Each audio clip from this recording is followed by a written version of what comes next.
Under the correct track conditions, and with the correct driver, this front-engine, front-wheel drive 1994 Nissan Altima can keep up with a mid-engine supercar. Oh, I'll pay the lease on the car replaced in my Nissan last May.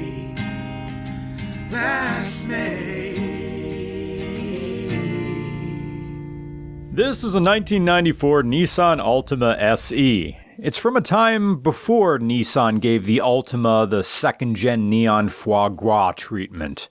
Early Altimas were lean and angry in the SE trim. They were overpriced, overbuilt, and over-engineered. And look what engine it had. KA24DE. Yep, the 240SX engine. Oh, fine. It's not the KA24DE, it's the KA24DE A. A for Altima. So, it makes a little less power than it would in the USDM 240SX because the relationship between the Altima SE and the 240SX was similar to the Grand National and the Corvette C4. In the 94 Nissan Altima SE, the 2.4-liter straight-forward double cam with a timing chain, not belt, chain, made 150 horsepower and 154 pound-feet of torque. The engine is very smooth up at top, unlike other single jingles of the Hondas, which yell a lot more when they're up this way. This is just buzzy.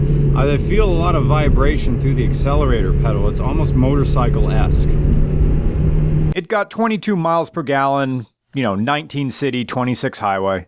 This is bone stock with a 5-speed manual transmission, although a 4-speed automatic was also available. Suspension was a combination of struts and stabilizer bars at both ends to firm up the handling and provide consistent ride quality. Now we are at foot all the way down. And around here, wait till I get up, at 70 miles an hour. Turning in, brake here? Yes. You can down to second if you want. Good. Oh. Stay tight. Give it some brake. Give it some brake. Turn hard. Turn hard. There you go.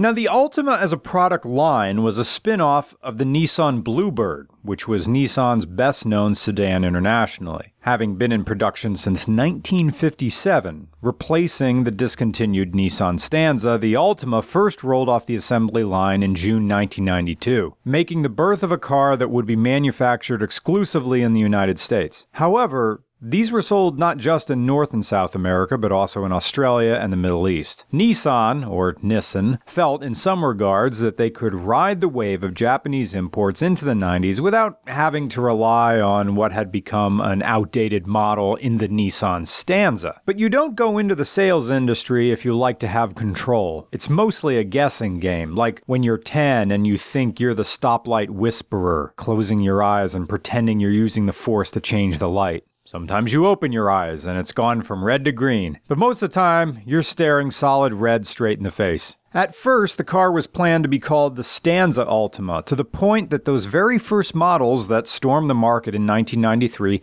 have Stanza on the trunk lid just to the left of the Altima badging. Putting Stanza in front of the word Altima was sort of a regulatory move, since there was a concern that the average person would butcher the pronunciation of Altima, to the extent that materials, like pamphlets, were distributed to clarify which syllables were meant to be emphasized. The Altima did battle in the market with the Toyota Camry and the Honda Accord, kicking off a legacy that would see the Altima eventually become, for better or worse, the ultimate rental car. Roughly 1/3 of all Nissan Altimas would go to rental fleets. Hell, Tony Airlines was with us in Austin and his rental car was an Altima. When you go to the rental counter, Altimas are more common than bogus scientific studies getting airtime on your late local news. No, sniffing farts won't cure cancer, and taking your coffee black doesn't mean you're a psychopath. Now, in this 93 Altima SE, the bushings were starting to go in the shifter, so gear engagement wasn't as crisp as it could be. But the singing KA24DE, an engine that makes up for that by racing to its red line and asking for more.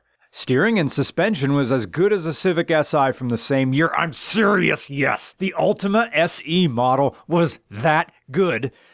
And no one remembers. This doesn't look like a performance car. It's an Altima, but it is. Of course, it's heavier than a Civic hatch from '94, but it has more displacement to work with. The base model of this car is the equivalent of cheap takeout when you've come home late from work and don't feel like cooking. You're not paying for top-of-the-line cuisine, you're paying for the freedom to not have to do anything. You get an Altima '94 and you don't come into it with any expectations. At least, not with the base model. It helps you get to and from your destination without notice. Maybe Altimas are not made to be noticed, any more than the final season of House of Cards was made to be enjoyed. Man, when you rent an Altima, you're not even taking the insurance. It just screams disposability. They don't care if you scratch it, they'll just get another one for a box of Cracker Jacks. Timely reference. If you work at Hertz, you have two hands, and you're not holding a single fuck in either of them. Because it's an Altima, who cares? And so when you find yourself looking at the SE trim from the early 90s, this is something special. Oh, let me put my Monica's comfortable in the Altima, that's what we figured out.